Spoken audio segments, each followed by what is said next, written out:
Assalamualaikum warahmatullahi wabarakatuh. Tiba-tiba mawdatika ya Allah wa li syafa'ati rasulika sayyidina Muhammadin sallallahu alaihi wasallam. Ya Allah, nas'aluka al-ijabah wal ijazah wal karamah wal barakah wal salamata fid din wa dunya wal akhirah wa an taqdiya hawaijana حوائج الدين والدنيا والآخرة بسرعة وسهولة برحمتك يا أرحم الراحمين. إلى حضرة النبي المصطفى سيدنا وحبيبنا وشفيعنا ومولانا محمد صلى الله عليه وسلم وآله وأصحابه وأزواجه وذريته وإخوانه من الأنبياء والمرسلين والشهداء والصحابة والتابعين والأولياء العارفين والعلماء العاملين والملائكة المقربين سبحان حضرة روح سلطان الأولياء سيدنا الشيخ محي الدين عبد القادر الجيلاني قدس الله سره ونور ضريحه مع حضرة روح سلطان الأولياء سيدنا الشيخ عبد الحسن الشاذلي وأصوله وفروعه ومشايخه وتلاميذه وأصحابه والأولياء والصالحين والعلماء العاملين وسائر أمة سيدنا محمد صلى الله عليه وسلم أجمعين.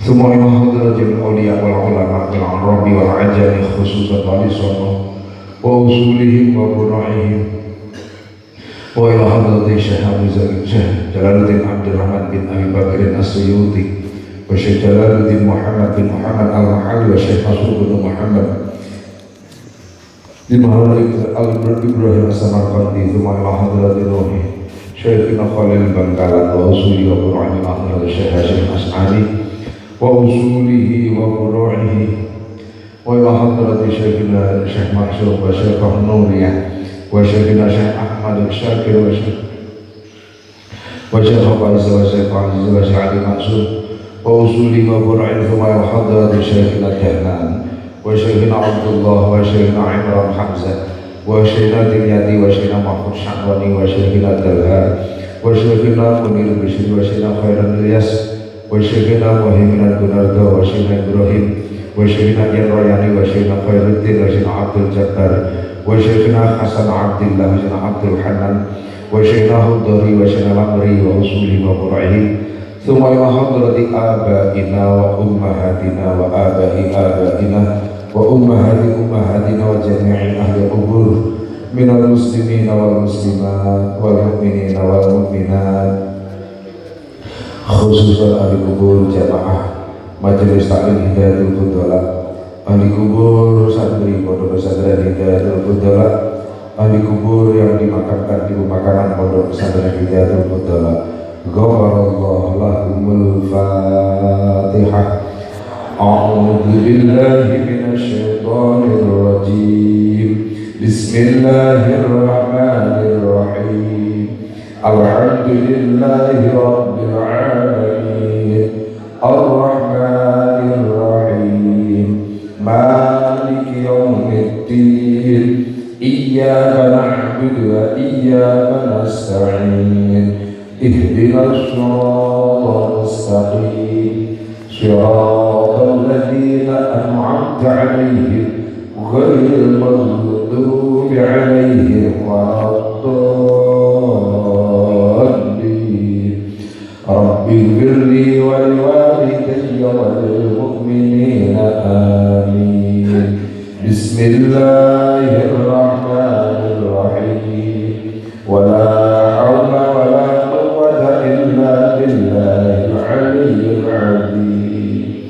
بسم الله الرحمن الرحيم.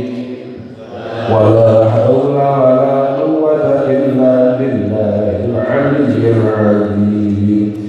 بسم الله الرحمن الرحيم. ولا حول ولا قوة إلا بالله العلي العظيم. بسم الله الرحمن الرحيم. ولا حول ولا قوة إلا بالله العلي العظيم. لا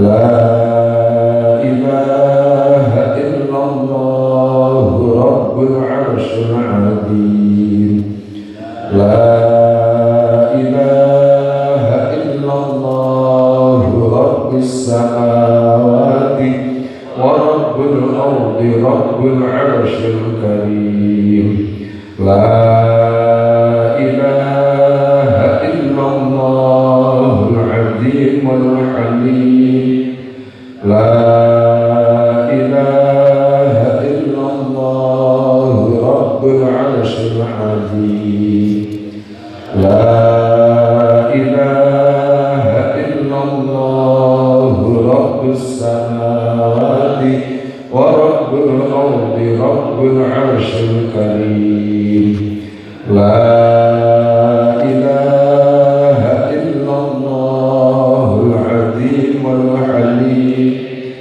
لا إله إلا الله رب العرش العظيم لا إله إلا الله رب السماوات ورب الأرض رب العرش الكريم حسبي الله لذنبي حسبي الله لما أهمني حسبي الله لمن بغى علي حسبي الله لمن حسدني حسبي الله لمن كادني بسوء حسبي الله عند الموت حسبي الله عند المسألة في القبر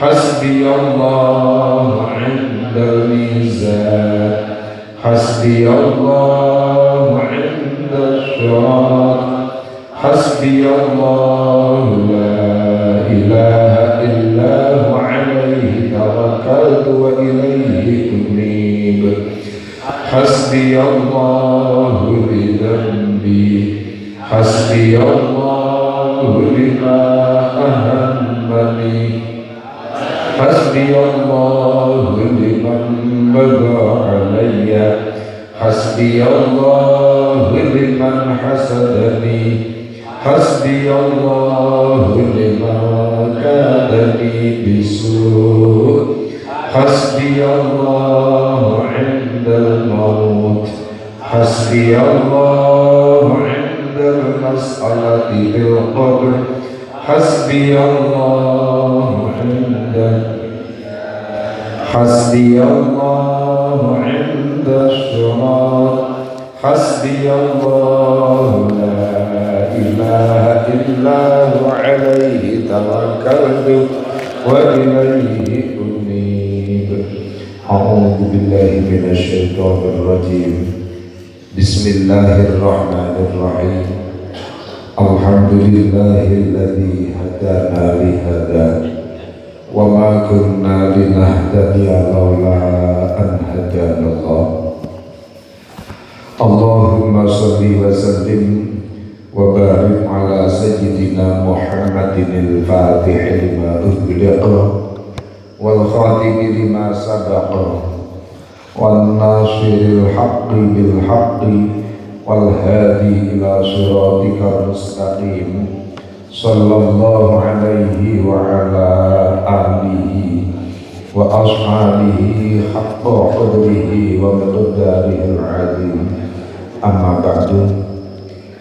Pertama, marilah senantiasa memanjatkan rasa syukur kehadirat Allah Subhanahu wa Ta'ala yang selalu melimpahkan rahmat, hidayah, taufik, inayah, nikmat lahir batin dan kulolan panjenengan sami, sehingga pada sore hari ini kita sekalian masih diberikan kesempatan oleh Allah bermuajahah, berkumpul dalam majelis zikir, dalam majelis taklim ini dengan tiada halangan satu apapun.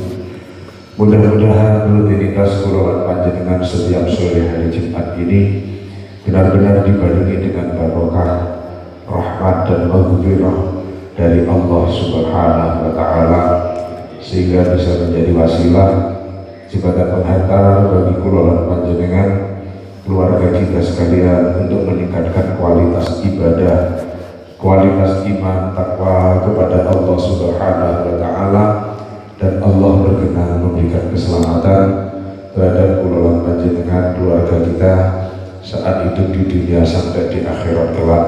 Semuanya sowan menghadap Allah dengan membawa kalimat thayyibah La ilaha illallah Muhammadur Rasulullah husnul khatimah, amin Allahumma amin. Tadi pagi kami menjelaskan kepada ibu-ibu jamaah tentang bagaimana tata cara merawat jenazah, tajhizu jenazah. Ini penting.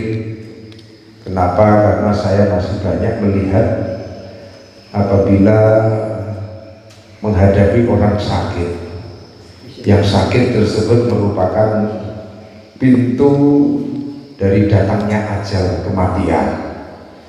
Ini masih banyak dari masyarakat sing kaku, apalagi menghadapi orang yang sakaratul maut. Ini banyak yang masih bingung apa yang harus dilakukan. Untuk itu ini juga kami ulas kembali kepada para jamaah.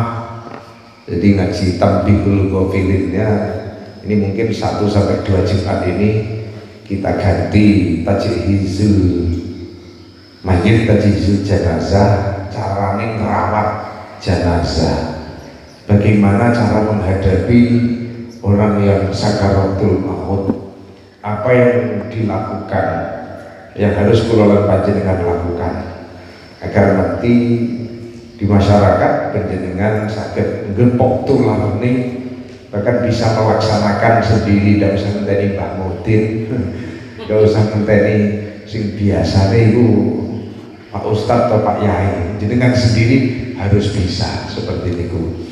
Ini karena penting, jadi mulai nanti mungkin Jumat depannya praktek bagaimana caranya memandikan jenazah yang pas, cara mengkafani mayit yang pas sesuai dengan ketentuan di dalam syariat. Ngerti ya? Itu agar kabeh gak canggung. Kenapa? Karena mau tidak mau kula lan panjenengan dalam bermasyarakat itu pasti akan menghadapi hal-hal yang seperti itu, menghadapi orang yang mau meninggal, menghadapi orang yang meninggal, bahkan kita sendiri juga akan meninggal. Maka yang pertama, kalau kula lan panjenengan sami menghadapi keluarga, saudara, kerabat, kawan yang sakit, pertama kula lan panjenengan atau kita sendiri sedang sakit, yang harus diperhatikan pertama adalah sholat. Kenapa? Karena sholat, as-sholatu ra'sul ibadah. Sholat itu merupakan pokok, kepala, pimpinan dari semua ibadah yang lain. Bahkan besok di akhirat, pertama yang dihisab dari amal-amal kula lan panjenengan sami adalah sholat. Nek sholate api, sholatnya diterima, maka amal yang lain pun insya Allah juga diterima oleh Allah. Sebaliknya, nek sholate niku gak ditampa, ya ibadah yang lain pun sulit untuk diterima oleh Allah Subhanahu wa Ta'ala. Alhamdulillah. Maka sholat merupakan ibadah yang dalam segala situasi dan keadaan, kondisi yang nopo kemawon, kondisi bagaimanapun juga, selama kula lan panjenengan sami masih nun sewu waras, berakal sehat, akalnya masih berfungsi, sholat masih tetap wajib. Mulane boten saged berdiri, karena berdiri itu merupakan salah satu rukun, salah satu wajibnya sholat. nek gak iso berdiri dengan duduk. Kalau dengan posisi duduk, posisi duduk itu bagaimana? Ya duduk bisa dengan yang bagus dengan posisi iftirash, seperti duduknya orang yang sedang tahiyat awal. Jadi posisi duduk yang bagus pada waktu sholat seperti duduknya orang tahiyat awal. Kalau seperti itu tidak bisa, karo silo ya boleh. Karo silo tidak bisa duduk di lantai, duduk di atas kursi. Lah rukuknya bagaimana? Rukuk sama. Kalau memang bisa rukuk sempurna, sujud sempurna, ya lakukan dengan rukuk dengan sempurna dan sujud dengan sempurna. Kalau rukuknya memang sudah tidak bisa sempurna, ya rukuknya sholat dengan duduk, minimal kepalanya dengkluk, wajah ini lurus dengan posisi lutut. Posisi dengan lutut. Yang lebih bagus lagi, posisi kepala niki lebih dengkluk lagi ke posisi tempatnya sujud.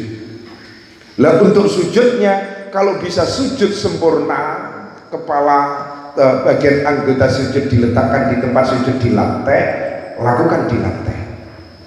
Kalau itu sudah tidak bisa lagi, maka posisi sujud lebih dengkeluk lagi dari posisi rukuk. Oh jelas ini pada waktu sholatnya dengan duduk. Jadi kalau sholat dengan duduk, lah kalau di kursi ya sama. Kalau masih bisa rukuk dengan sempurna, rukuk dengan sempurna. Kalau bisa sujud dengan sempurna, sujud dengan sempurna. Tapi kalau sudah tidak bisa rukuk sujud sempurna, maka soal rukuk sujudnya sama dengan pada waktu duduk di lantai tadi, yaitu ya dengan dengkluk posisi rukuk, sujudnya dengkluk lagi. Oh jelas nggak? Nah sekarang kalau duduk sudah tidak bisa lagi, maka dengan tidur yang bagus, posisi tidur bagaimana? Miring, posisi kepala di sebelah utara, miring, lambung kanan berada di bawah. Miring, sakit tahun ini, dipaham tahun ini. Terus caranya rukuk sujud bagaimana? Rukuk sujudnya sama. Kalau masih bisa rukuk sujud sempurna, rukuk dan sujud dengan sempurna. Kalau sudah tidak bisa rukuk sujud dengan sempurna, maka kepalanya pada waktu rukuk dengkluk sedikit. Nanti sujudnya sama, lebih dengkluk lagi. Itu kalau posisi miring. Itu yang pertama urutannya. Kalau posisi miring juga tidak bisa, tidur terlentang. Posisi terlentang, kepala berada di sebelah timur, diganjel bantal agak tinggi, diganjelkan bantal. Jadi kepalanya di timur, wajahnya menghadap kiblat, maka diganjel bantal atau diganjel apa yang sekiranya posisi kepala ini lebih tinggi daripada posisi anggota badan yang lain. Nah rukuk sujudnya ya kalau bisa rukuk dengkluk kepalanya didengklukkan dikit, nanti sujud sama dengklukkan sedikit. Ini urutan yang keempat. Dengan tidur telentang, kepala di sebelah timur karena kiblat kita berada di barat. Nah kalau posisi itu juga sudah tidak bisa, rukuk sujud tidak bisa, tetap posisi kepala tidur di sebelah timur, matanya yang isyarah. Rukuke mbiate gede, merem sithik, sujudnya merem meneh mripate. Wis obat wis ora iso. Wis total. Itu matanya isyarah. Kalau matanya sudah tidak bisa melek merem, maka selama akal masih sadar, sholatnya tetap wajib nglakokke rukun sholat di dalam hati. Oh jelas kayak gitu tata cara sholatnya. Lah terus wudune piye wong ora iso obah? Nek iso diwudoni. Kalau tidak bisa dengan air, dengan tayamum. Tayamum begitu masuk waktu sholat ya udah ditayamumi. Kalau kena air menurut dokter itu sudah jelas mempercepat kematiannya, maka ya dengan tayamum. Sakit yang sekiranya kena air itu berbahaya, dengan tayamum. Jelas nggih? Pokoknya selama akal masih sadar niku tetap wajib sholat. Terakhir sampai menjalankan rukunnya sholat di dalam hati. Niku berkaitan dengan tata cara sholat orang yang sedang sakit. Nah sekarang penjenengan kalau menghadapi keluarga, saudara, istri, anak ataupun kawan yang sakit, yang menjelang ajal, sakaratul maut, apa yang harus dilakukan? Letakkan posisi orang yang sakit yang sudah mendekat sakaratul maut. Cirinya yang nopo? Orang yang sakaratul maut, yang mendekati ajal, biasanya dia sudah di luar kesadaran. Ini jangan ditinggalkan. Kenapa? Karena pada saat orang menjelang sakaratul maut, menjelang ajal, niku iblis ngajak pasukan. Ngajak pasukannya untuk apa? Li'anna iblis la'anahullah qad anfadha a'wanahu ila hadal insani khasah wasta'malahum alaihi wa wakkalahum bihi wa agada alaihi bil ijtihadi fi ihwaihi. Jadi iblis niki berupaya maksimal untuk menggelincirkan orang yang sedang sakaratul maut. Mulai nek panjenengan kadang ketemu orang yang wis parah ngoten niku ngundang Pak enteni ma ojo ditinggal, padahal Pak Mae sudah meninggal. Itulah caranya iblis, mereka datang kepada orang yang sakit tadi, yang tasiluna lahu fi surati ahbabihi. Jadi iblis ini membo-membo, setan ini membo-membo menyerupai orang yang disenengi wong sing sakaratul maut. Apa iku bapake, napa niku ibuke, napa niku bojone dan lain sebagainya. Itu caranya iblis. Nah, iblis sing menyerupai, sing membo-membo wong sing disenengi oleh orang yang sakit tadi berkata, ya fulan, wa qad sabaqnaka fi hadha sya'ni famutta yahudiyan. Jo fulan, aku wis mati dhisik sampean. Padahal ini iblis ngomong.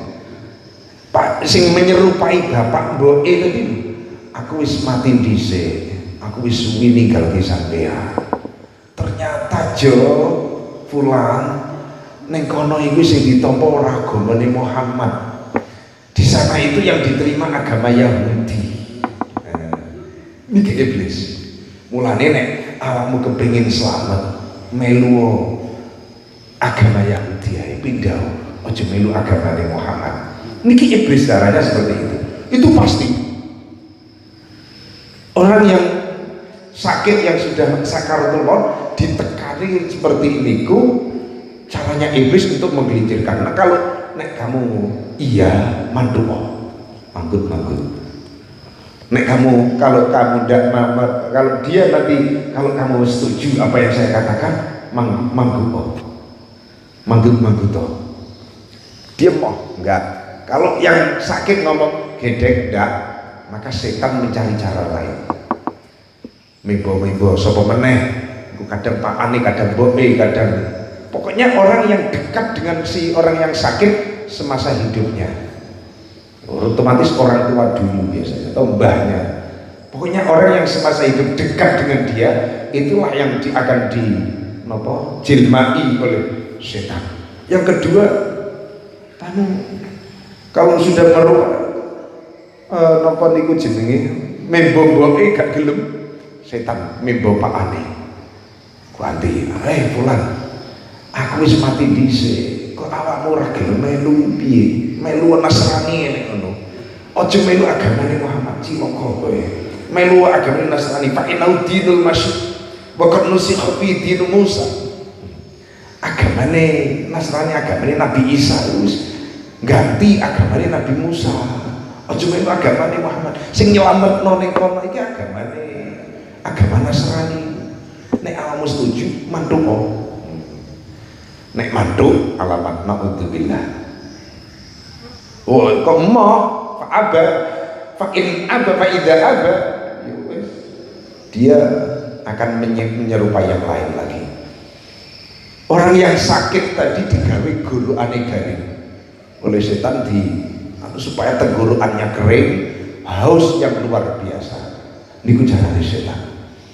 Begitu haus, jaluk ngombe, mayit aku njaluk ngombe, segera panjenengan sing nunggoni ngasih minum jangan sampai didisiki setan. Setan ngomong dan dikasih minum oleh orang yang hidup tadi yang nungguin. Maka setan ngomong, aku mau ngasih air minum ini, sekali kamu minum kamu akan segar selama-lamanya, tidak akan haus lagi. Tapi dengan catatan, aku mau memberikan minuman ini, kamu jangan ikut agamanya Muhammad. Saat itulah nek orang yang sakit semasa hidupnya, orang yang ahli zikir, ahli ibadah kepada Allah, malaikat Jibril datang. Malaikat Jibril datang nuntun kepada orang yang sakit, yang ahli zikir tadi, menghalau iblis dan setan yang ingin menggelincirkan orang yang sakit tadi.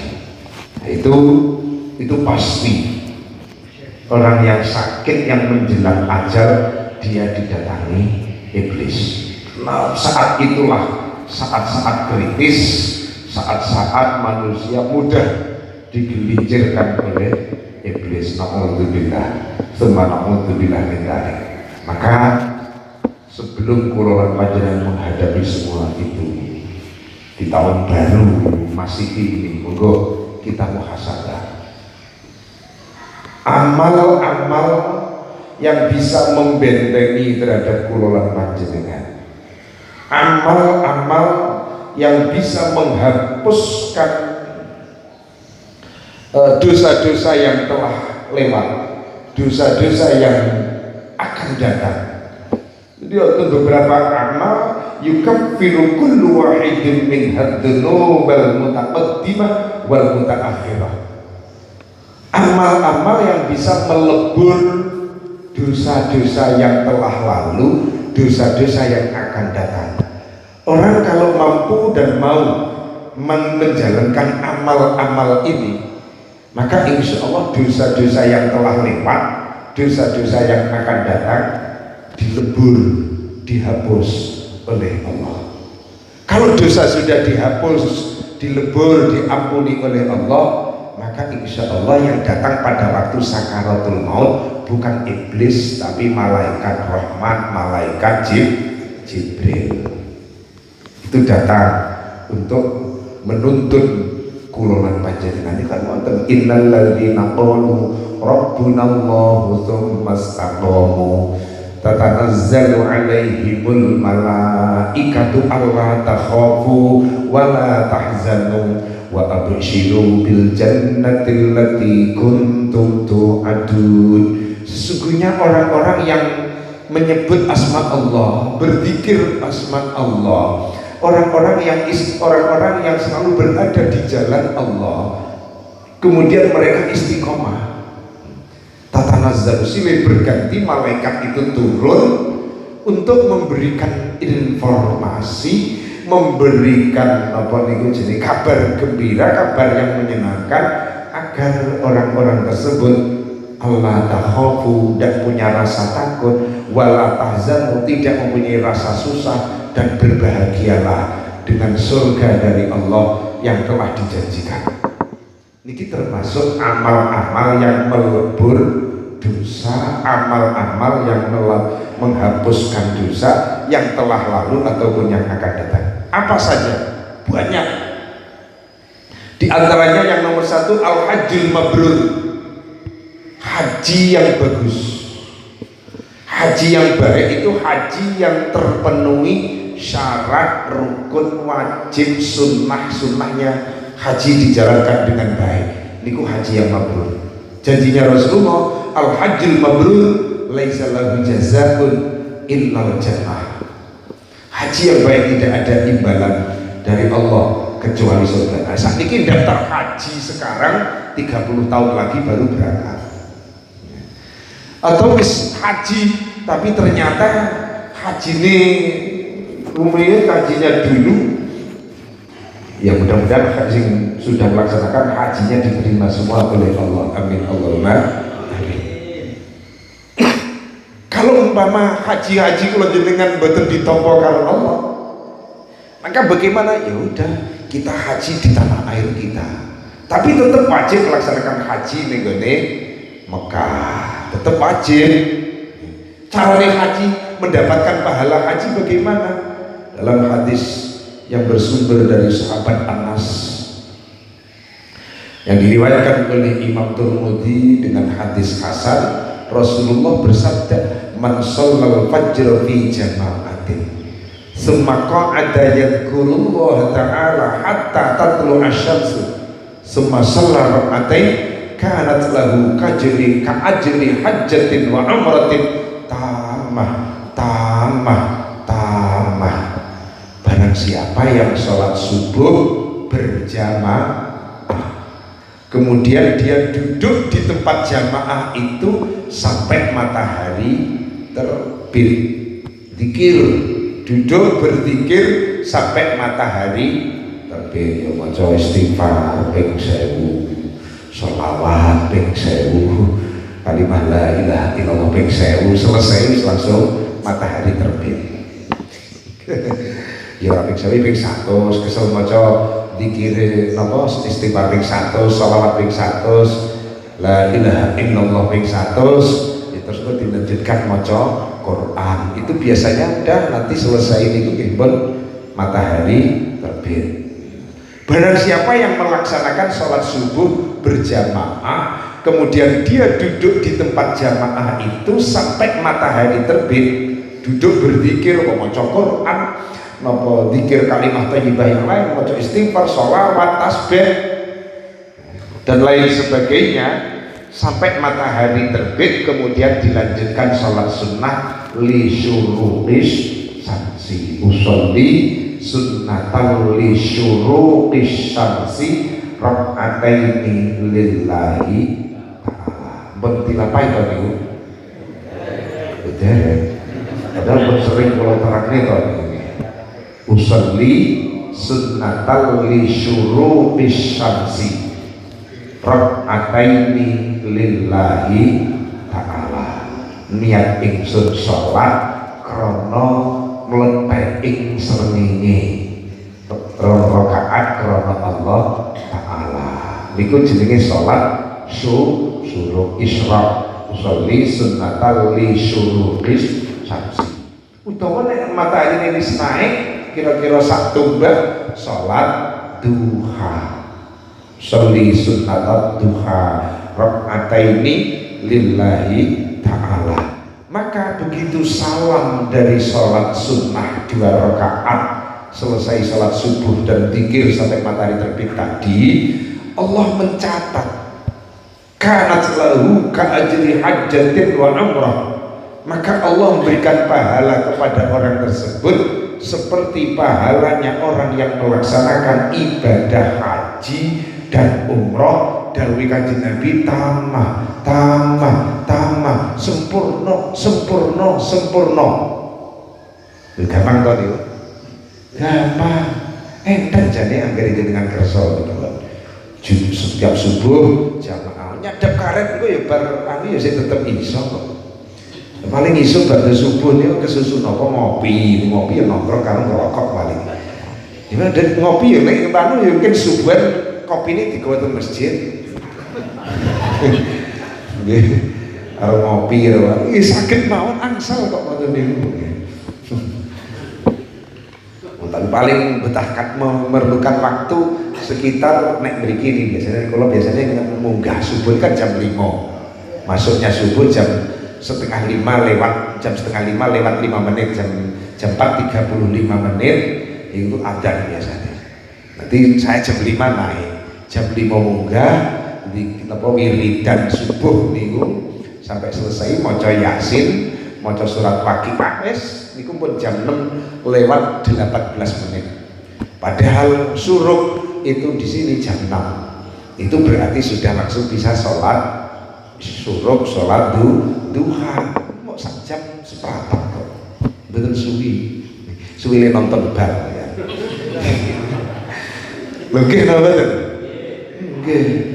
Cuman lho jadi niku enteng nek kersa apa. Niku Allah mencatat seperti pahalanya orang yang melaksanakan ibadah haji umroh sempurna. Subhanallah. Kumpang ikan mata niku carane Gusti Allah menghapus dosa niku lan panjenengan. Salat subuh jamaah, zikir wiridan sampai meletek ing srengenge, diterusno salat sunnah rakaat. Wis metu teko masjid, insyaallah dosa-dosa semua dihapus oleh Allah. Karena apa? Allah memberi pahala kepada orang tersebut seperti pahalanya orang yang haji dan umroh yang sempurna. Padahal haji yang sempurna, haji mabrur, laisa lahu jazaa'un illal jannah. Dan haji mabrur adalah min a'mal yukaffiru dzunubal mutaqaddimah wal mutaakhirah. Haji yang mabrur, haji yang sempurna itu termasuk ibadah yang bisa melebur dosa yang telah lalu, dosa yang akan datang. Loh enteng napa Bob? Enteng jadi. Enteng saestu ringan. Dicobi mawon. Oh nek mboten anu wis mriki lah. Nginep mondok teng mriki mawon. Mondok teng mriki 40 dina. Nggih pun biasa teng mriki 40 dina jenengan salat subuh jamaah teng mriki melu wiridan melu ngaji tafsir nanti kondur nek ora wis entek ning omah terus nanti terbiasa. Setuju mboten? Itu nomor 1. Jadi perkara atau amal yang bisa melebur dosa yang telah lalu dan dosa yang akan, dan ini merupakan amal yang nanti mendorong mengantarkan kula panjenengan ning gone husnul khatimah. Ngoten maksudnya ini. Yang nomor 2, amal yang bisa menghapuskan dosa yaitu al-wudu ma'al isbagh, menyempurnakan wudu mulai dari sunnah fardune sunnah niku dijalankan semua. Ya cara syariat mawon riyen sesuai dengan syariatnya saja wudu niku ya syukur airnya yang mengalir yang bagus ning pancuran, orang pancuran ning rawa atau air yang lebih dari 2 kolah nek diciduk nganggo astol langsung nek digebyul-gebyulno nek pancuran terus mriki pancuran ngoten niku. Maka yuk bismillahirrahmanirrahim, tangan dibasuh. Setelah itu kumur-kumur sambil menghisap air ke dalam hidung 3 kali. Setelah itu ngambil air lagi untuk basuh wajah. Waktu basuh wajah ini cara syariat mawon nggih. Basuh wajah itu dari tempat tumbuhnya rambut kepala sampai jenggot, telinga kanan sampai telinga kiri. Niki diusap. Ngambil air yang pertama, nawaitul wudu alirab'il hadasil asghari fardhan lillahi ta'ala, niku diratakno. Aja nek wudu bismillahirrahmanirrahim. Niki ngoten niku makruh. Maka ya ngambil air ning tangan niki, niati tangan niki jadikan ciduk, jadi niatnya tirab ciduk, titikno ciduk diusapno. Niki digosok nih. Nawaitul wudu ali rab'il hadasil asghari fardhan lillahi ta'ala. Niat wudu niku mulai dari awal membasuh wajah. Niki sampai selesai wudu niatnya jangan hilang. Tapi ning jero ati ora kok terus ngucap terus engko basuh nawaitul wudu ana. Mboten. Ning gone awal basuh wajah wajah sing pertama. Yang kedua, ngambil air lagi. Dungone basuh wajah niku Allahumma bayyid wajhi yauma tabyaddu wujuh wa taswad. Niki pun bolak-balik lho kula terang niki. Niki napa tampil kok iki wonten lho niku nggih. Allahumma bayyid wajhi yauma tabyaddu wujuh wa taswaddu wujuh. Ya Allah, cerahkan, cahayakan wajahku di hari banyak wajah nanti menjadi hitam muram, yaitu yaumul qiyamah. Ya Allah, cahayakan wajahku di hari nanti kebanyakan wajah menjadi hitam muram. Niki pada waktu basuh wajah yang kedua dan ketiga diratakno. Yang kedua selanjutnya membasuh tangan dari siku sampai jari-jari diratakno. Allahumma a'tini kitabi biyamini ping 3. Sing kiwa Allahumma la tu'tini kitabi bisimali. Terus ngapurancak. Niki isbagun nyempurnake wudu. Setelah itu tangan dibasahi ngusap kepala dari depan ke belakang. Terus telinga niki bareng kanan dan kiri anggota yang bisa diusap bersamaan, yaitu diantaranya telinga. Kepala kalau bisa kedua tangan ngusap kepala, atau tangan satu saja yang kanan saja juga boleh, juga sah. Kalau telinga kedua-duanya bareng, tangan dibasahi, jari telunjuk dimasukkan ke dalam telinga, ini lembit-lembitan, ibu jari nenggone jaba niki. Terus ngambil air lagi diusapno. Ngambil air lagi. Niku bentuk isbagul wudu, nyempurnakne wudu dalam bentuk pembasuhan dan pengusapan anggota wudu. Kemudian kaki, dari mata kaki sampai nenggone ujung jari, nenggone telapak. Sing luwih diunggah meneh nyampe lutut mriki. Banyak akeh mriki kok nggih. Kecuali nek airnya cuman sedikit pas-pasannya, cukup dari mata kaki. Tapi kalau umpama air banyak itu nyampe lutut kiri bawah. Tangan kiri untuk mengusap kaki kanan, nanti tangan kanan untuk mengusap kaki kiri. Niku diratakno. Niku bentuk isbagul wudu. Selesai wudu, keluar dari tempat wudu, donga asyhadu an la ilaha illallah wahdahu la syarikalah wa asyhadu anna muhammadan abduhu wa rasuluh. Allahumma ja'alni minat tawwabin wa ja'alni minal mutatahhirin wa ja'alni min ibadikas sholihin.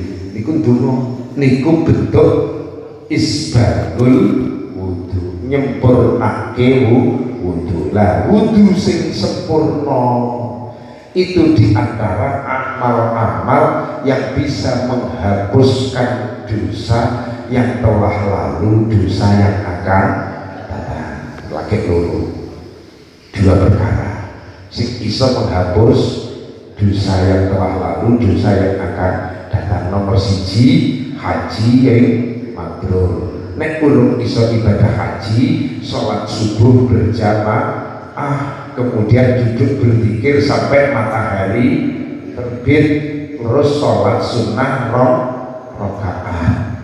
Sing nomor loro nyempurnake wudu. Pun saged dipaham boten? Apa to? Niki loro niki enteng napa abot? Enteng.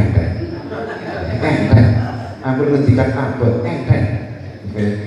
Yang nomor 3, qiyamul lailatul qadri. Nek bulan Ramadan nika wekdal Lailatul Qadar tanggal 20 ke atas, nika memperbanyak jumeneng malam, melaksanakan sholat malam. Qiyamul syahri Ramadan nomor 4, memenuhi haknya bulan Ramadan. Bulan Ramadan bulan untuk memperbanyak ibadah. Puasa Ramadan, puasa hari Arafah, kemudian barengi imam moco amin. Itu termasuk amal yang bisa menghapus dosa. Maka imam begitu waladhdallin, tarik nafas, amin, makmum barengi amine imam. Niku termasuk amal yang bisa menghapus dosa. Kemudian membaca Al-Quran dengan istiqomah, walaupun seayat esok, seayat sore, seayat bengi, seayat. Kemudian membaca akhir surah Al-Hasyr, yang biasa kalau di sini habis selesai subuh itu membaca zikirnya ditambah dikon a'udzubillahi samii'il 'aliim minasyaitonir rajim, a'udzubillahi samii'il 'aliim minasyaitonir rajim, a'udzubillahi samii'il 'aliim minasyaitonir rajim, bismillahirrahmanirrahim, law anzalna hadzal qur'ana 'ala jabalin la ra'aitahu khashi'an mutasaddi'an min khasyatillah wa tilkal amsalu nadribuha lin-nasi la'allahum yatafakkarun.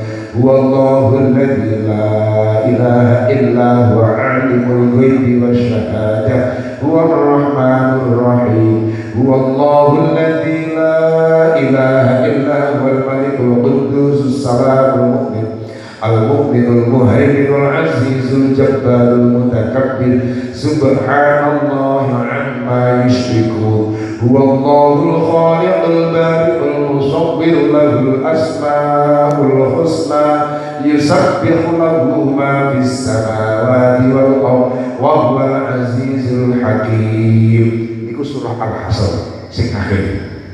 Setiap pagi diwaos ping 3, sore ping 3, ba'da subuh, ba'da maghrib 3 kali. Maka itu termasuk amal sing dadekno dosa kula lan panjenengan dilebur karo Gusti Allah. Lho gampang to mboten? Gampang wiridan niku. Ba'da subuh, ba'da maghrib, mboten usah kesusu bodol. Wonten malih nika hadis yang diriwayatkan oleh Imam Bukhari dan Imam Muslim, man qala la ilaha illallah wahdahu la syarika lahul mulku wa lahul hamdu yuhyi wa yumiit wa huwa ala kulli syai'in qadir fi yaumin mi'ata marrah. Setiap hari dibaca 100 kali, maka Allah memberikan pahala kepada orang tersebut mi'atu hasanatin wa mukhir anhu mi'atu sayyi'atin, dihapus 100 dosa, dicatat 100 pahala. Terus dibaca 100 kali. Ada lagi hadis yang juga diriwayatkan oleh Imam Bukhari dan Imam Muslim, man qala subhanallah bihamdihi subhanallahil azim 100 kali khuttat khotoyahu wa in kanat misla zabadil bahr. Barang siapa yang baca subhanallah bihamdihi subhanallahil azim 100 kali, dosa-dosa orang tersebut dihapus walaupun dosanya sebanyak busa air lautan. Itu kan ya gampang toh. Nanti singkat subuh niko.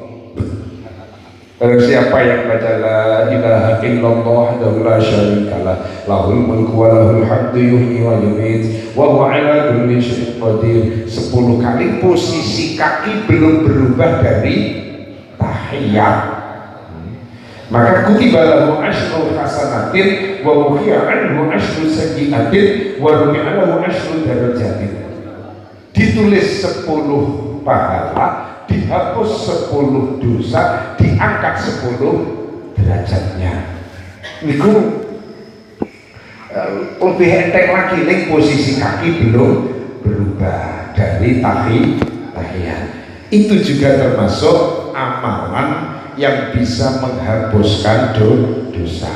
Kemudian wasa'yu fi qadha'i hajatil muslim, termasuk amal yang bisa menghapuskan dosa, yaitu berupaya memenuhi kebutuhan kawan muslim yang membutuhkan bantuan. Nek ono konjone repot dibantu. Kalau ada kawannya punya hutang dibayari hutangnya. Nek ono konjone duwe napa niku jenenge beras entek ditukokno beras.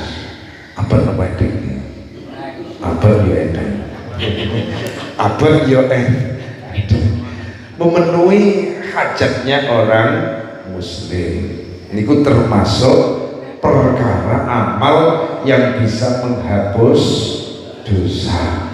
Kemudian napa niku jenenge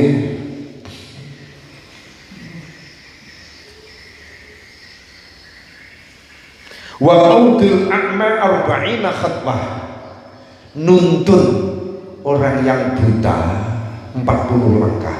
Nek ono orang buta ning dalan, dia mau pulang ke rumahnya bingung tempatnya mana, jenengan tuntun minimal 40 langkah, minimal 40. Ada orang buta mau pergi ke masjid, jenengan tuntun 40 langkah. Itu termasuk amal yang bisa menghapus dosa. Sing ikhlas, sing ikhlas niku termasuk amal-amal yang bisa menghapuskan dosa. Niki penting bagi kula lan panjenengan sami untuk nopo bekal agar nanti saat ajal datang lesan kula lan panjenengan enteng gampang maca kalimah thayyibah la ilaha illallah. Kenapa? Karena mangkana akhiru kalamihi la ilaha illallah dakhalal jannah. Barang siapa yang akhir ucapan saat keluar dari dunia kok la ilaha illallah, maka dia adalah jelas ahli surga. Maka orang yang tersebut termasuk kategori orang yang husnul khotimah, orang yang sa'adah, mendapatkan keberuntungan pada saat dia hidup di dunia, khususnya pada saat dia meninggal dunia. Nah, ini amal-amal yang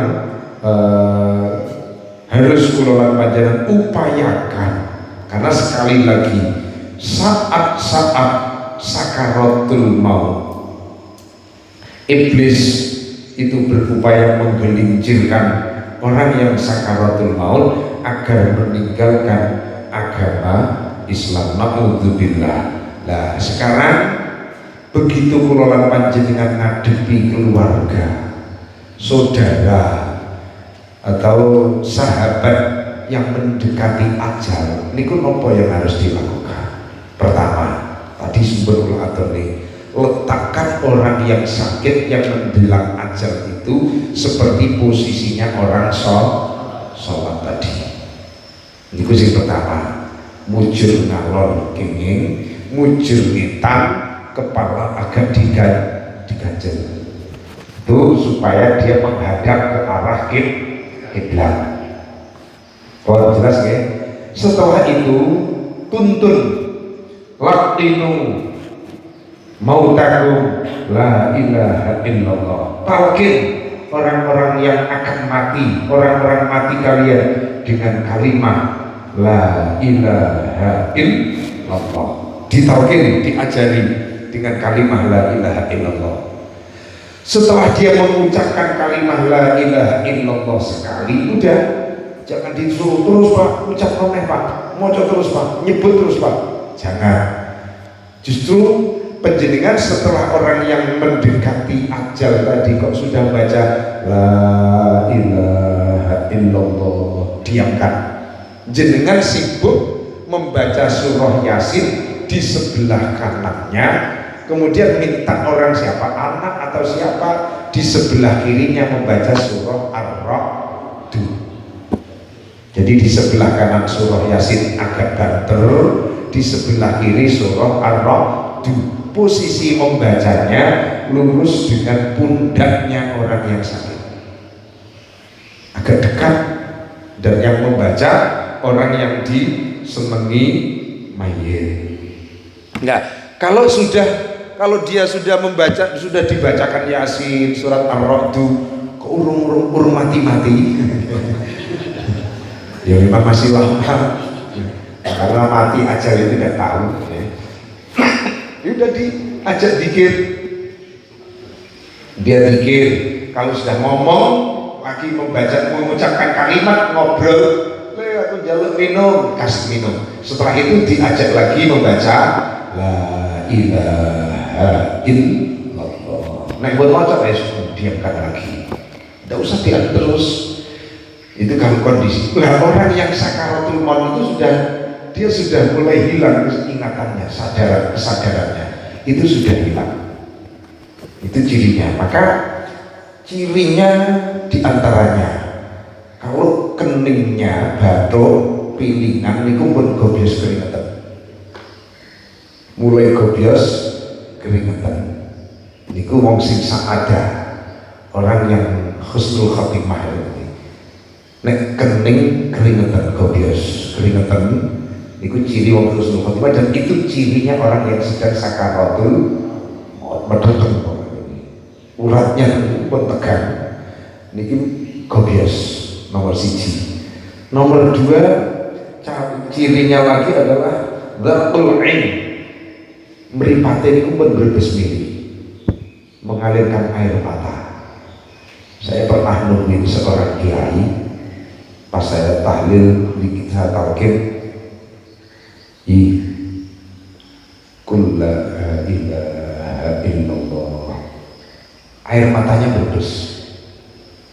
Saya langsung alhamdulillah ngati, tapi bukan banter. Alhamdulillah banter itu keluarganya susah. Pernah sudah memiliki lalu ketika beliau mengalirkan air mata. Ini ciri orang yang husnul khotimah. Itu berarti sudah alamatnya kedua cedek banget yang bermata ini. Itu titeni mawon. Keringetan medhoteng, air mata nek wong sing mukmin niku mengalir. Nek orang iman itu tidak akan keluar. Yang ketiga, irunge ini pun mulai bolong mawa ombo, tapi lemes. Niku ciri.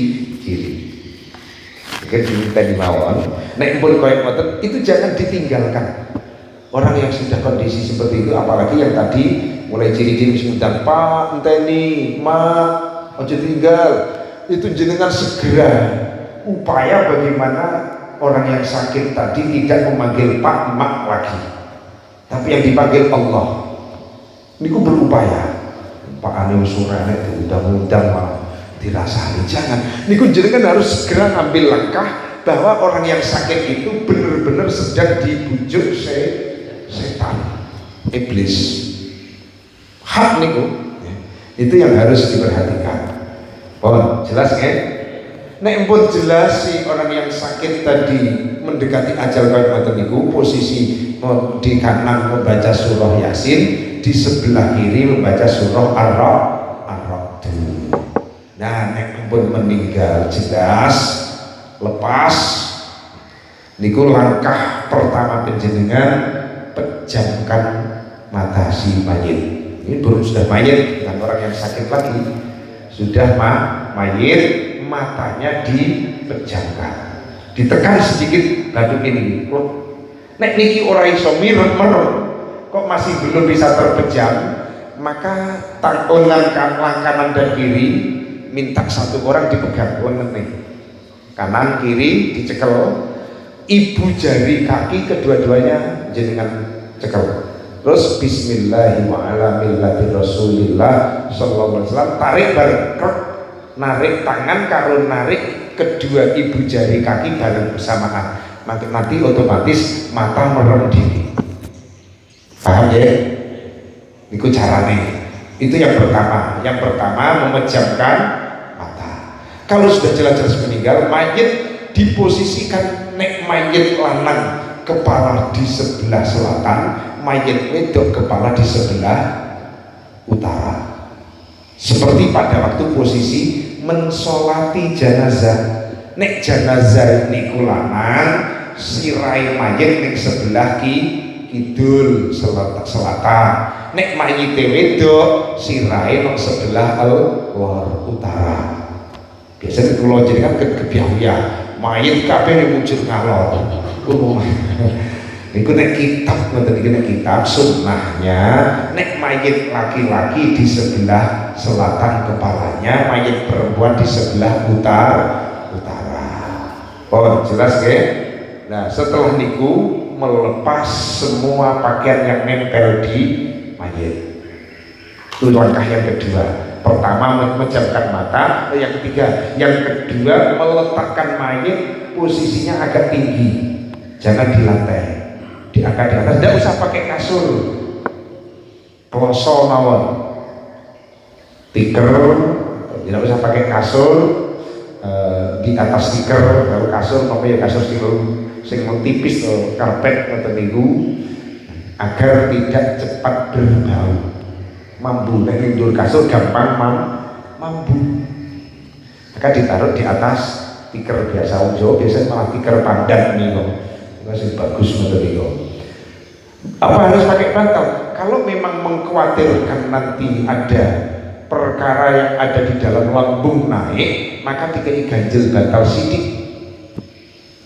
Niku posisi langkah kedua. Langkah yang ketiga apa? Nglemes nih anggota badan mayit, persendian mayit. Tangan ini ku dilemes nih. Ampun timbarno disendagep no aku ngecenceng nih sampai orang kena dianune itu jadi beten saya ini kok malah dilemes nih. Kalau perlu pakai minyak, tapi aja minyak yang panas, aja fresh care. Ya minyak kontek, minyak klopo ngoten ya. Niku dilemesno. Persendian siku, persendian tangan, jari. Niki dilemesno. Yang kiri ya, semuanya dilemesno. Kaki juga sama, ditekuk, tarik, plek. Itu begitu jelas-jelas posisi sudah meninggal, rohnya sudah keluar, itu segera dilakukan. Nggak usah nunggu, gue nek wis kadung suwen kaku wis. Niku wis ra kena neh ditekuk. Niki dilemeskan dulu. Paham ya? Niku langkah yang ke urutan sing pinten kalau. Satu, memejamkan mata.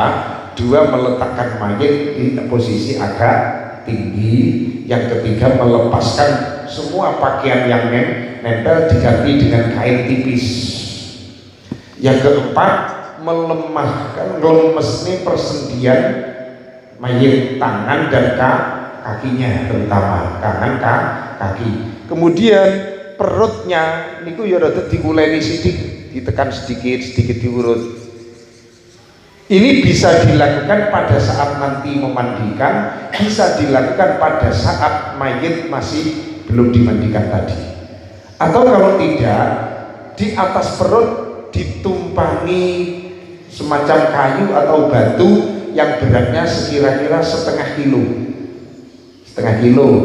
namun setengah kintal, setengah kilo kira-kira ya 2 gelas niki lah. Niki ditumpang ning perute.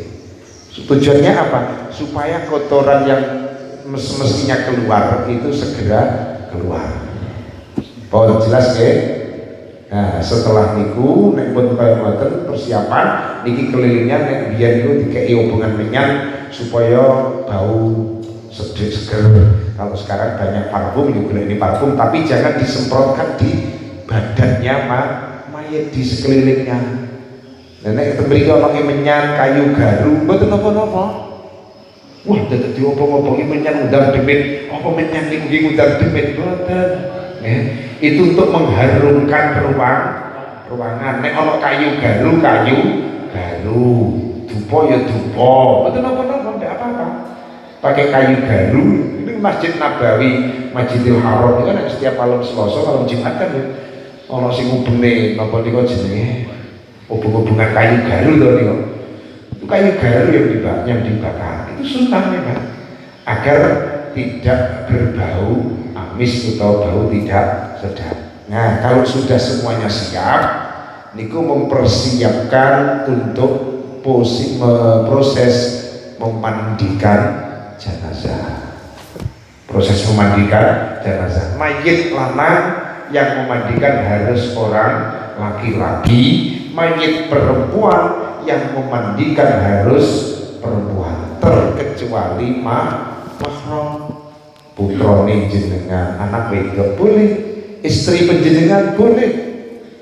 Tapi nek tegel nek orang tegel sing luwih apik, kalau di situ ada orang laki-laki lain, maka istri penjenengan ndak usah ikut memandikan.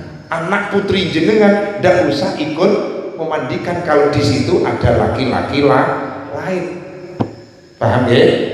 Maka mayit lanang ya sing ngedusi mayit oh ya wong lanang. Caranya ya napa? Posisi di pangku boleh.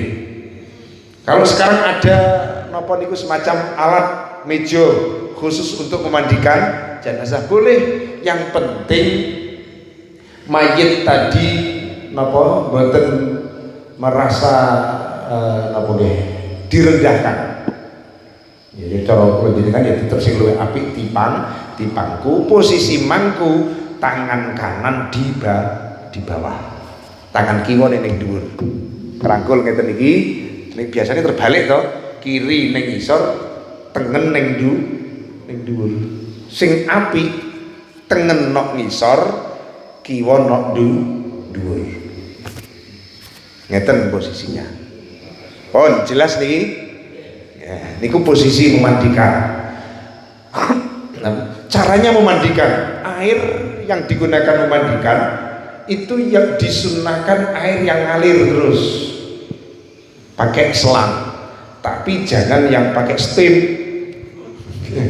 Itu disetim, semprot, selang yang ngalirnya biasa. Kata setengah ini kalau mandikan, kalau praktek itu kan nonton, niku nopo pakai air selang. Kalau saya di desa-desa kalau dimintakan memandikan cari selang kalau ada selang. Kalau tidak ada ya diupayakan bagaimana. Maka kelompok-kelompok jamaah yang mempunyai peralatan untuk tajhiz ngerawat jenazah, pemulasaraan jenazah niku diupayakan selang niku disiapkan. Selang sing cilik sing tanggung yang airnya ngalir terus. Kalau posisi mayat sudah di pangku niku di tempat pemandian dan tempatnya ini tertutup, jangan sampai orang lain melihat. Maka yang harus dilakukan pertama nopo? Membersihkan najis-najis yang ada di jasadnya mayit. Pun jelas ya? Membersihkan semua najis. Setelah membersihkan semua najis, diwudui dulu. Nawaitul wudu al-masnun lihadzal mayyiti lillahi ta'ala. Saged nawaitul wudu al-masnun lihadzal mayyiti lillahi ta'ala. Jadi niat wudu sunnah untuk mayit ini karena Allah. Ini mayit laki-laki, ini perempuan lihadihil mayyitati lillahi ta'ala. Itu nek mayit. Nah setelah diwudui, mayit langsung disiram air, bisa air bersih dulu dari ujung rambut sampai ujung kaki. Des, setelah disiram air bersih rata sebelah dari ujung rambut sampai ujung kaki, kanan dulu, nanti bagian kiri, depan, kemudian belakang agak miring, roto. Siraman kedua itu menggunakan air yang sudah dicampur dengan sabun atau daun bidara. Misalnya kalau sabun ya gampang air sabun, ember sudah dicampur sabun, air dari atas sampai ke bawah. Rambut niku di sabun atau sampo sama. Nah setelah itu basuhan kedua menggunakan air sabun digosok, mulai dari kemaluan dan lain sebagainya. Untuk membasuh, untuk mengusap kemaluannya wajib menggunakan kain. Napa niku waslap nggih. Panjenengan aja nyewoki lah, nyewoki niku nganggo kain tipis ngoten, jenengan sing nyewoki nganggo kain. Tangane iki diblongsong kain sing halus aja karung. Kain halus untuk nyewoki. Oh, jelas nggih? Ini yang tukang nyewoki digosok, diresiki semuanya. Dan apa bringosnya dipotong? Jangan. Jenggotnya dipotong. jenggot rambut yang pada saat dia meninggal dipotong ini harus dikuburkan bersama dengan jasadnya. Itu yang dipotong pada waktu dia sudah meninggal. Itu harus dibarengno tengene dikek ning kain kapan atau dibungkus kain ini dadekno siji. Itu harus seperti itu. Pada waktu rambut dipotong setelah dia meninggal. Oh jelas ya. Mulane jenggote brengose enggak usah dipotong, itu sudah dibarengi mawon. Nah, setelah siraman yang kedua menggunakan sabun digosok, siraman yang ketiga dari ujung rambut sampai ujung kaki tadi. Oke, jadi nek 3 kali siraman. Nek mau ditambah 5 kali, ini untuk kepala siraman yang keempat tidak usah. Cukup dari leher ke bawah. Kepala cukup dari siraman pertama, siraman sabun, siraman pembilas 3 kali. Yang wajib meratakan air ke seluruh anggota badan mayit setelah najisnya bersih. Itu sih wajib. Untuk menyiram sampai 3 kali siraman. Ini kok buasing atau kadang gubyur-gubyur semua anggar dibiur-biurno mboten iku damel ketentuan. Jadi dari atas ke bawah ini roto, kanan, kiri, depan, belakang. Nek belakang ada haram ditengkurepno. Jangan sampai mengkurep, haram. Miring. Ya. Ngurep nih mayat niku haram. Mboten ansar. Jadi cukup miring nih ditarik napa niku kemudian ditarik dimiring ngiwa, miring saja. Bon jelas ya. Ini jadi ono sing dipraktekno. Hukum juri begini. Bon ini saged dipaham toh? Dipraktekno saged to nggih. Mungkin jenengan praktekne dhewe. Setelah 3 kali, kalau ingin menambah wah aku rumarem, jangan genep ganjil, berarti 5 kali. Siraman ketiga tadi pembilas, nek urung marem isih ana ragu ambune rong anu ilang, tambahin lagi siraman keempat memakai sabun tapi hanya dari batas leher ke bawah. Oh, paham ya? Batas leher ke bawah. Siraman kelima pembilas, rata lagi dari leher sampai bawah. Nek 5 kali niki wis kesep, gak licin, gak bau, sudahi. Nek ditambah meneh ping 7 mudah berisra wala tusrifu innallaha la yuhibbul musrifin. Jangan berlebihan. Oh, 5 kali roto dari seluruh anggota badan. Bon, paham niku cara memandikan. Apa kudu harus sambil zikir pokoknya la ilaha illallah? Boten. Kalau tempat memandikan itu najis malah makruh. Ya cukup diem. Orang yang memandikan nek ngerti mayat pada waktu dimandikan itu kok berubah, kena gosongi, haram penjenengan nyeritakno ning orang lain. Cukup tinggu diri. Tapi nek mayat itu kalau kok berseri-seri, sunnah jenengan ceritakno ning ngene. Masya Allah, aku delok jenazah atau mayat wajahnya so bersinar padahal ben urip iku rumangsaku wonge wir. Lah kok begitu mati tak terusi kok malah putih resik ngene. Ambune semeger. Sunnah jenengan ceritakno.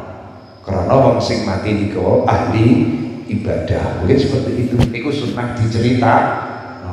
Oh jelas ya. Karena sing ngerti niku wong sing ngedusi. Nek pun selesai memandikan, mayit diangkat ning gone kain kapan yang sudah disiapkan. Nah, ini masuk ning gone bagaimana cara mengkafani mayit. Carane ngapani niki jam piro niki? Penasar napa dene? Jam 4:30. Oh berarti sampun. Ini baru nyampe ning gone memandikan jenazah. Benjing Jumat masuk mengkafani jenazah. Kapan ini nanti perlu kain. Sing tugas kula napa jenengan? Terus ada, kalau sudah ada nanti disiapkan satu perangkat untuk merawat jenazah. Sebab cara merawat atau mengkafani jenazah, yang jenazah orangnya besar, itu kalau kain kafannya kain kafan yang tidak bisa menutup seluruh anggota badan itu cukup nopo derek? Belum. Maka nanti caranya bagaimana supaya satu kain kafan itu bisa menutup seluruh anggota badan? Itu makin Jumat ngajeng prakteknya. Betul nggih? Nah niki dari mulai saking awal pra meninggal sampai pasca meninggal sampai memandikan, ada pertanyaan mau betul? Monggo kula semanggaken. Nggih. Yang kebiasaannya ini yang dilakukan di desa kami, terutama itu selesai dimandikan bersih langsung diwudui. Langsung di? Oh. Nah, yang umum, bayi dimandikan dulu bersih langsung diwudui terakhir. Mboten napa-napa, tapi yang bagus niku kalau najis dihilangkan dulu, diwudui baru dimandikan sambil niat nanti. Niat memandikan pun dianjurkan pada waktu bilasan terakhir. Nawaitul huslal lihadzal mayyit lillahi ta'ala. Itu pada waktu akhir bilasan. Nek wudune ning gone sebelum bilasan pertama. Itu yang bagus seperti itu. Niku terjadi kitab I'anatul Thalibin wonten, terjadi kitab niki Nihayatul Z nggih wonten. Tata carane wonten. Begitu betul napa-napa wudune ning gone akhir boleh. Tapi yang bagus ning gone awal. Monggo. Nggih. Masalah nyuwati mayit menika pomo tahlil habisipun pripun apa berdiri napa duduk. Oh, nyolati mayit niku materine benjing Jumat ngajeng. Oh, nggih. Tapi kok umpama jenengan napa tanglet kok umpama mangke menghadapi ya tahlile niku sing sae sambil duduk.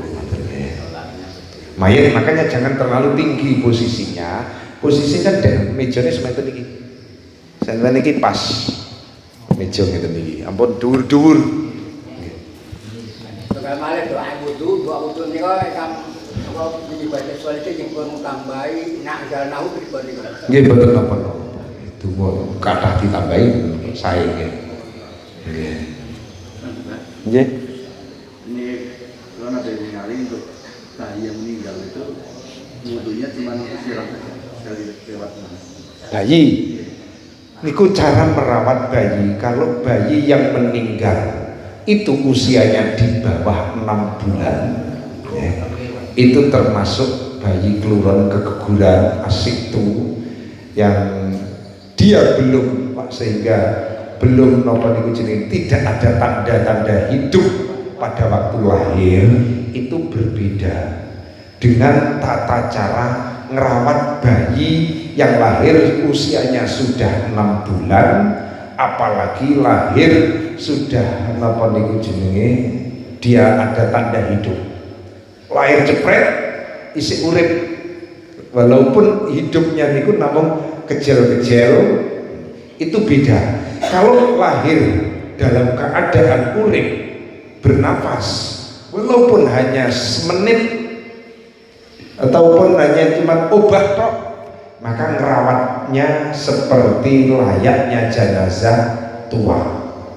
Tapi kalau lahir sudah di bawah 6 bulan, maka niku cukup kalau sudah berbentuk niku dimandikan kemudian dikafani. Niku bayi yang apa niku jadi di bawah 6 bulan. Apa harus disolati? Betul.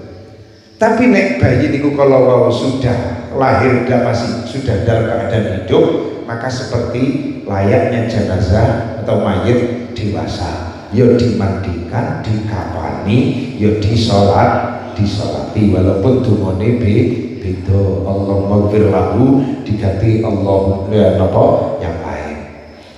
Itu untuk bayi. Nah, untuk mewuduinya niki wudu niku mboten wajib. Jadi yang wajib niku memandikan. Jadi ku mau diwudon iki boleh. Tapi wong bayi kan dereng sing suwon iku sunnah. Maka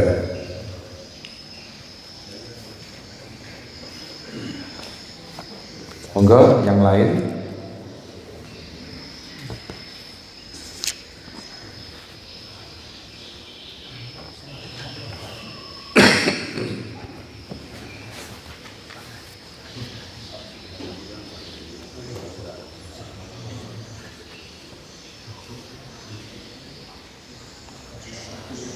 Jadi sekali lagi bayi prematur yang lahir di bawah 6 bulan, sebelum usia 6 bulan niku berbeda dengan bayi yang sudah usianya 6 bulan.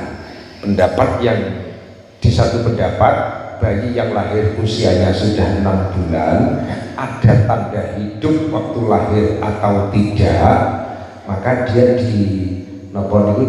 diurus seperti layaknya mayit dewasa, ya dimandikan, dikafani, ya disolati.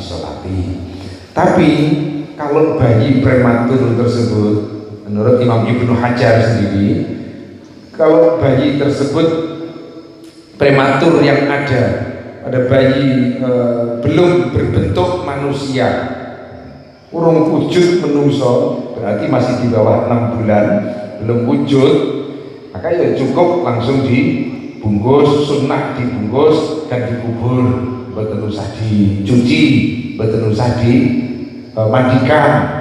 Itu kalau belum berbentuk manusia. Tapi kalau sudah berbentuk manusia dan tidak ada tanda-tanda hidup sebelumnya, gerak dan lain sebagainya, ya cukup dimandikan dan dikafani, langsung dikubur tanpa disolati.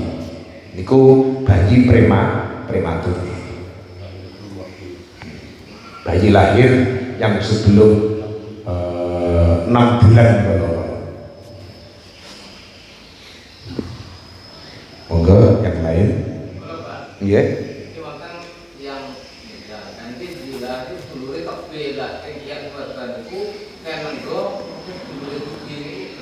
Untuk tajhiz, memandikan dan mengkafani niki tidak usah menunggu keluargane. Nek keluargane nang ngene Jakarta, saiki le mati, le mandikan besok niku mboten langsung.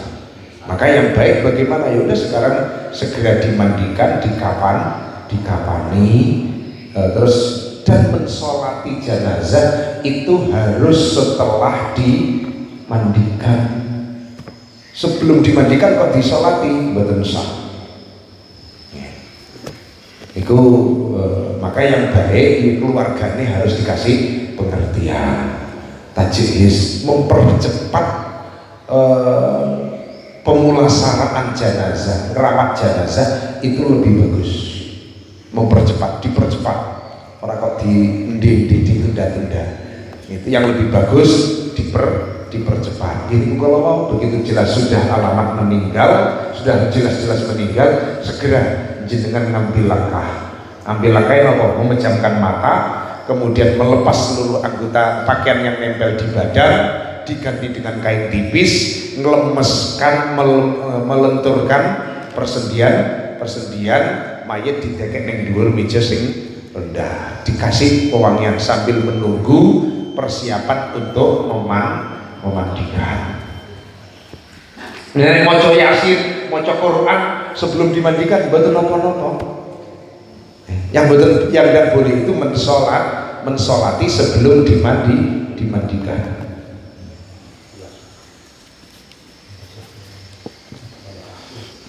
Monggo yang lain.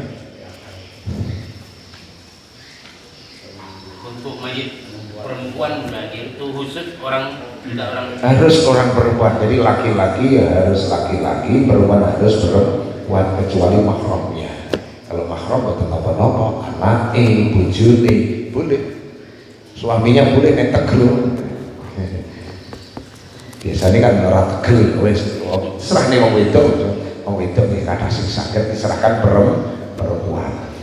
Yang bukan mahram kok ndelok mandikan jenazah wedok niku haram. Mboten asal. Wong wedok delok wong lanang liya sing dimandikan nggih mboten asal.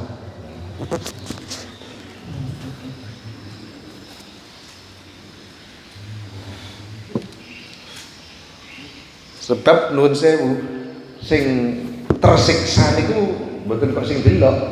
Sing didelok mayite niku.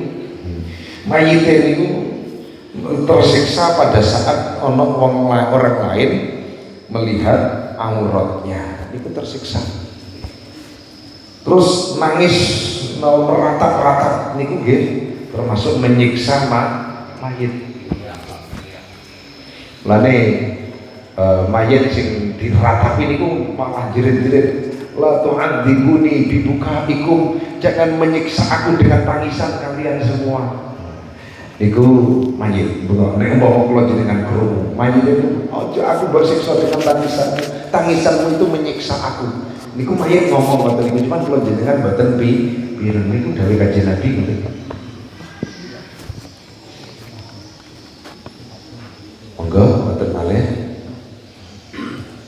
Nggih dimantuke nggih benjing Jumat disiapkan mawon perangkat untuk mengkafani jenazah. Ngoten nggih. Nek perlu sak bonekane. Ora boneka sapa sing gelem dipraktekno.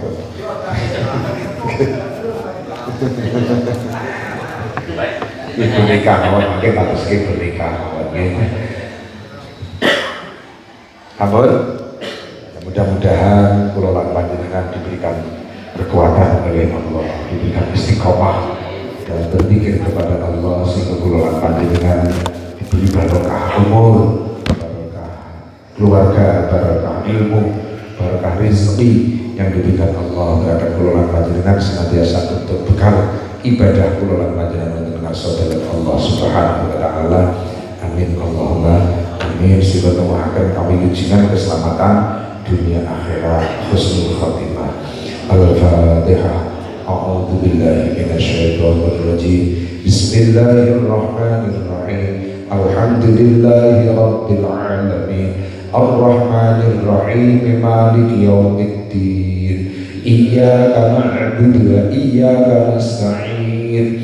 Ihdinas siratal mustaqim. Siratal ladzina an'amta 'alaihim ghairil maghdubi 'alaihim waladdallin.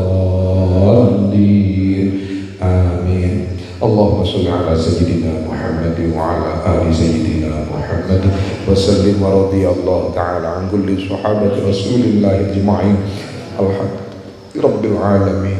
Allahumma ansurna fa innaka khairun nasirin waftah lana fa innaka khairul fatihin waghfir lana fa innaka khairul ghafirin warhamna fa innaka khairur rahimin warzuqna fa innaka khairur raziqin wahdina wa najjina minal qawmil dhalimin wahab lana min ladunka rihan tayyibatan sakinatan wahab lana 'aishan tayyiban mubarakan kama hiya bi'ilmik wanshurha 'alaina min khazaini rabbika wa rahmatik wahmilna biha hamlal karamati ma'as salamati wal afiyati fid din wad dunya wal akhirah innaka ala kulli syai'in qadir.